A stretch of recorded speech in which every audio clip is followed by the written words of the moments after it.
Fala aí, galerinha do R, bem-vindos a mais um vídeo. E galerinha, agora que a gente já viu um monte de objetos bacanas aí, né, os principais, vetores, matrizes, data frames, listas, vamos ver aqui uma parte do R que é bem interessante, que basicamente ela evolui um pouco a questão dos loops. Nós vimos o comando for, né, a cláusula for, que é utilizada para fazer esse tipo de trabalho, mas no R existe uma família de funções que se chama família apply, que ela vem da ideia de split, apply, combine, que é basicamente você quebrar um objeto em pedaços, aplicar uma função e depois combinar de algum jeito e retornar uma saída. A primeira das funções que tem essa característica é a função apply. A primeira função é a função apply. Essa função ela geralmente trabalha com um objeto de duas dimensões, como um data frame ou uma matriz, e a gente tem que especificar na chamada qual que é a dimensão que a gente quer fazer a aplicação de uma função, tá? Esse apply, ela se aplica a vetores, a listas e também a outros objetos como um data frame, e ela geralmente tenta recombinar o resultado que vai sair da função construindo um objeto que seja um data frame, por exemplo, ou uma matriz. A lapply, ela trabalha também da mesma forma que o sapply, né, com listas, com vetores e também com objetos como matrizes e data frames, mas ela retorna o resultado como uma lista. Então, não importa qual resultado seja, ela sempre vai jogar como uma lista. E a quarta função, que é a tapply, a tapply ela é uma função que se aplica geralmente a um vetor em função dos níveis de outro vetor. É como se fosse uma função para fazer agrupamento, tá bom? Vamos lá para o R para a gente ver essas quatro funções funcionando na prática. Beleza, a primeira função é a apply. Para a gente exemplificar com o uso da função apply, vamos trabalhar com o data frame novamente, o dos cars, né? Data frame mtcars. Esse data frame nós já vimos antes, né? Então o que a gente vai fazer aqui, pessoal? Vamos utilizar a função apply para poder extrair, por exemplo, estatísticas do objeto. A gente tem que esse objeto, ele só tem colunas numéricas, todos os campos dele são numéricos. Então a gente pode fazer operações genéricas aqui com esse data frame, extraindo estatísticas, por exemplo, tá? Então veja como é tranquilo você extrair números usando a família apply. Por exemplo, vamos calcular a média de todas as variáveis desse conjunto de dados. Então a gente vai fazer uma interação, um loop em todas as colunas, para poder extrair os dados. Então, com a função apply, a média, né? Com a função apply, ela vai pedir primeiramente ela vai pedir o x, que seria o meu objeto, né? E nesse caso eu vou passar o objeto data frame.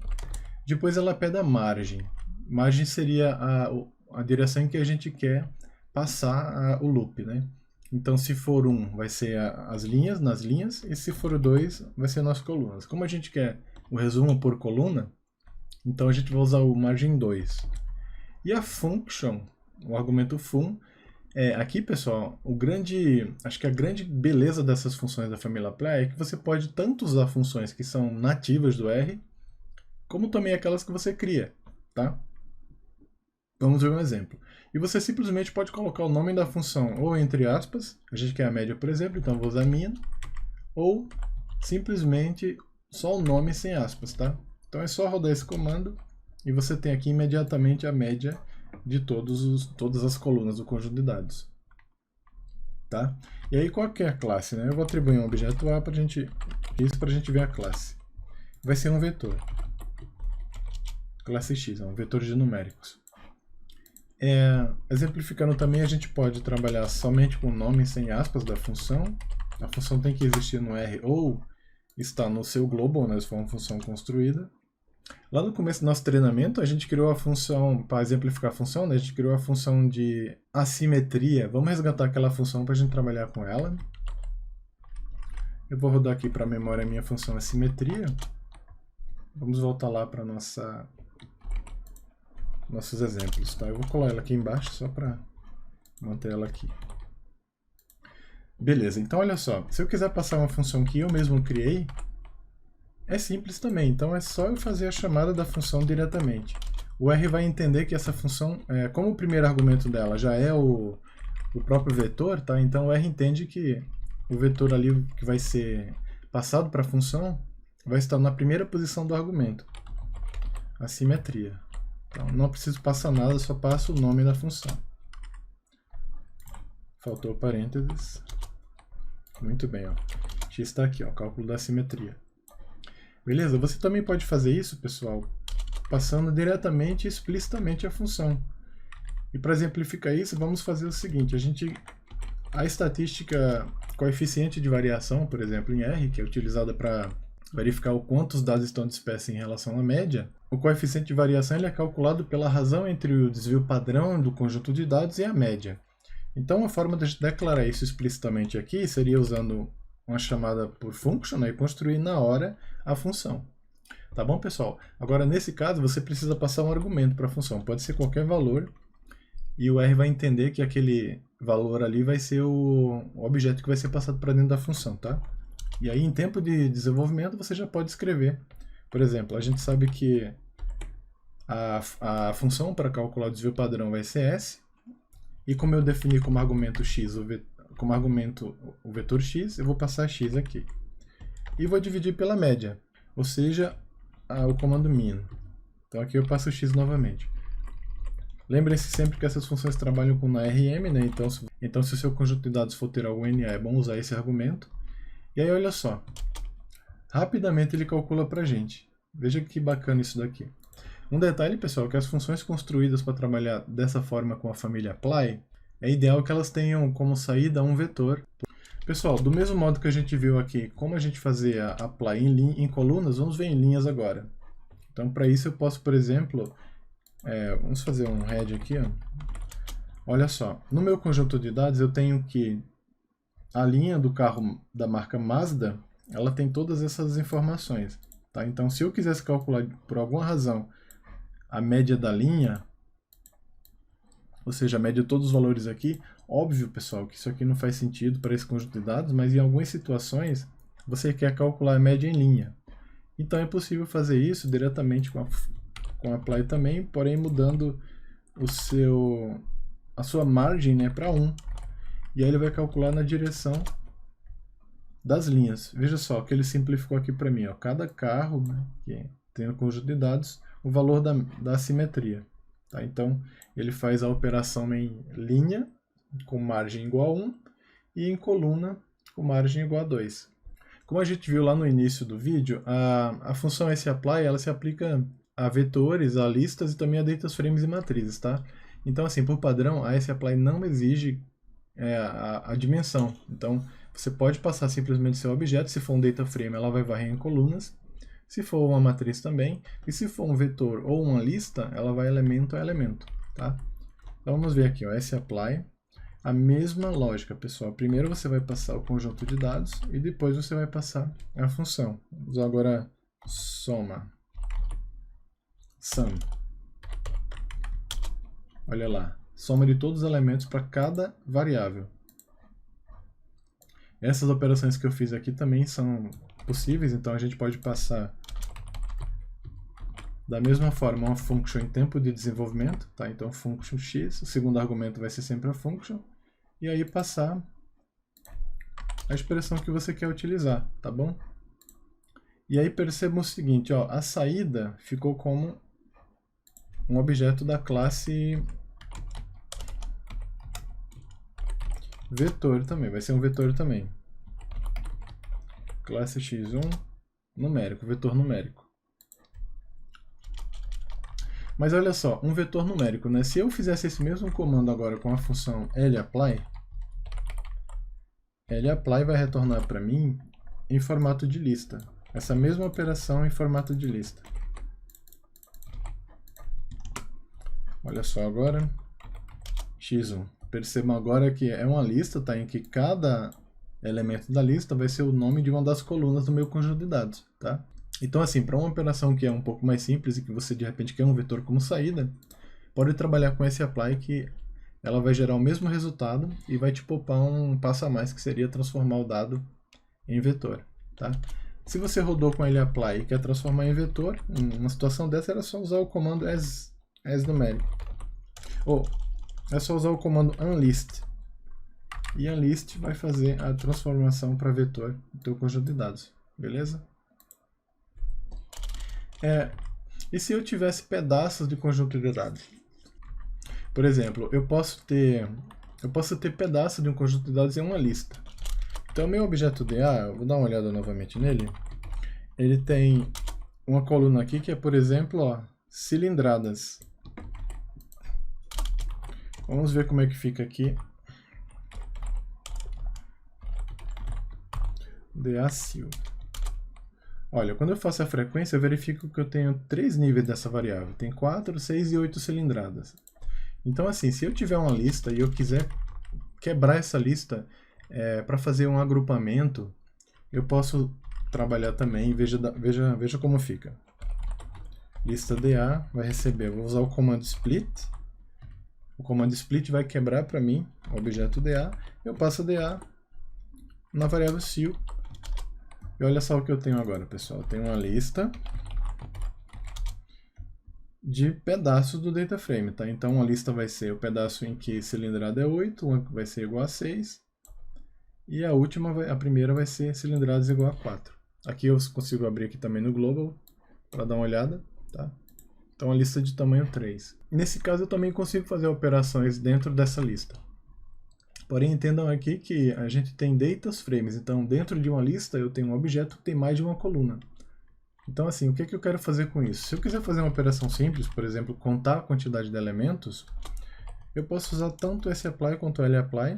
Vou usar sapply aqui. List DA. E aqui eu vou passar, por exemplo, anyRow. Vou contar a quantidade de linhas. Tá? Então ele conta para mim a quantidade de linhas, olha só, de cada data frame. Certo? Muito bom. Eu posso também fazer o seguinte, galera. Olha só que coisa da hora. Eu posso passar uma function para cada pedaço, né? Ou seja, para cada elemento da minha lista. E dentro de cada elemento da minha lista, eu fazer um aninhamento. Pois é, posso fazer sapply dentro de sapply. E assim, o que eu faço? Por exemplo, se eu quiser para cada um desses elementos, né, para cada um dessas cilindradas, 4, 6 e 8, saber qual que é a distribuição ali estatística, né, dos dados de cada uma das colunas do meu conjunto. Então eu posso usar esse apply novamente. E agora eu passo para esse apply quem? I. Que I vai ser justamente um pedaço, 6, 8 e 16. E dentro eu passo uma outra function, se eu quiser, colocando outro index J, por exemplo. Ou simplesmente eu passo uma função que eu quero ou que eu já tenho na minha memória. Eu vou pegar, por exemplo, a simetria, que a gente já viu aqui. Então, com a função assimetria, a gente consegue calcular, olha só. Olha que interessante, galera. Então, veja aqui, para cada cilindrada, né, eu tenho todas essas estatísticas. Percebam que as linhas ficaram... As colunas ficaram em forma de linha porque ele pegou um resumo, né? Então o resumo aqui vai ser a simetria da coluna MPG para 4 cilindradas, aqui vai ser para 6 e aqui para 8. E os casos em que o dado não teve cálculo, ele retornou NA, divisão por 0 provavelmente, tá? Então veja que você já consegue construir um conjunto de dados ali para fazer análises estatísticas, né? Utilizando já uma forma um pouco mais profissional, né? Sem ser só um vetor.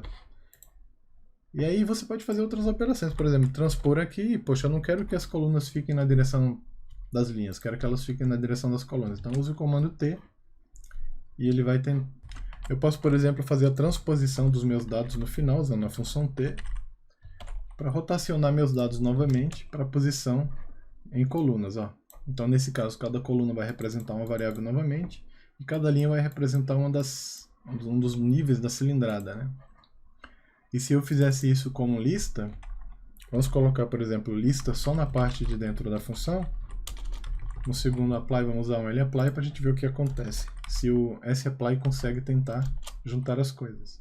Ele conseguiu fazer com sucesso o append dos dados, ok? A tapply é uma função boa para fazer também operações parecidas com essa. Então, por exemplo, ó, se eu pegar aqui...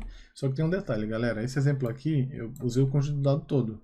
Mas com esse apply não é assim que funciona. Eu vou ter que passar um objeto por vez. Então, por exemplo, eu tenho que escolher um objeto que eu vou trabalhar. Então, posso escolher, por exemplo, sil, mpg, e aí eu dizer quem são os níveis que eu quero fazer. Então, por exemplo, eu quero escolher aqui a cilindrada novamente, tá? Ele recomenda que o vetor, se você for trabalhar com o tapply, seja ordenado, né? Seus dados têm que ser ordenados, porque ele faz uma relação 1 para 1. Então, por exemplo, esse valor está nesse bloco até aqui, esses valores estão até aqui. Então, é como se ele quebrasse o teu conjunto de dados de acordo com as mesmas posições, né? Em relação àquele vetor que é das classes, das categorias que você está fazendo agrupamento. Então, por exemplo, se eu fizer aqui se eu observar aqui no meu conjunto de dados, MPG e CIL, olha só, ele vai fazer a média, as médias aqui para todos os caras que caíram na 6, depois depois na 4 e depois na 8. Então o ideal seria nosso conjunto de dados estar ordenado, tá? Mas vamos fazer diretamente aqui, vamos usar a função média. Por cilindrada, qual que é a taxa média de milhas por galão? Olha só, então 1 a 1, ele fez as contas aqui pra gente. Para a gente validar isso, é só usar tapply da mesma forma que a gente viu antes, e a gente consegue ver o resultado, tá?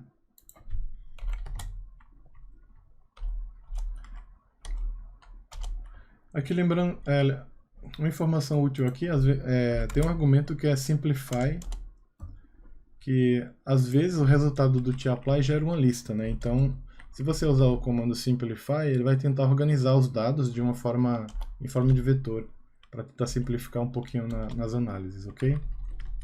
Existe outra função que é a mapply, e essa aqui eu deixo como curiosidade para vocês pesquisarem.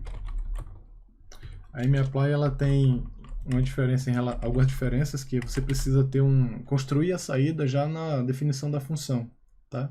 Então fica como um exercício para vocês aí, se tiverem curiosidade, ver como que ela funciona. Ela é como se fosse uma versão multivariada dessas outras que a gente acabou de ver. Beleza, galera? Então é isso, tá? Família Apply, aprendam a usar porque é muito útil, você resolve muito problema, são funções muito rápidas e profissionais, te dão uma baita flexibilidade para aplicar qualquer função na tua análise de dados. Então vale a pena aprender, beleza? Um abraço e até o próximo vídeo.